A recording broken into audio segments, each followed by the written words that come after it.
পেয়ারা গাছে প্রচুর পরিমাণে পেয়ারা হয়ে আছে এবং পেয়ারা বাদুড়ে এবং পাখিতে প্রচুর পরিমাণে খেয়ে নিচ্ছে।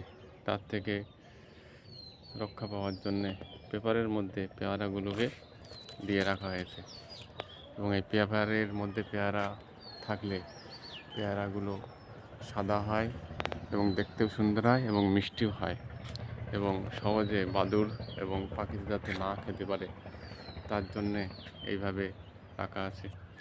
ঠিক তার নিচে গোড়ার দিকে দেখেন পেয়ারা গাছের গোড়ায় শাক চাষ করা হয়েছে, পালং শাক এবং লাল শাক। একই সাথে পেয়ারাও খাবেন আবার শাকও খাবেন, যা আপনার বাড়িতে ছাদ বাগানের এই নিজের হাতে তৈরি ফল গাছে পেয়ারা পাবেন এবং শাকও পাবেন, লাল শাক, পালং শাক, যা আপনার বাড়িতে শাকের চাহিদা মেটাবে এবং ফলের চাহিদাও মেটাবে ইনশাআল্লাহ।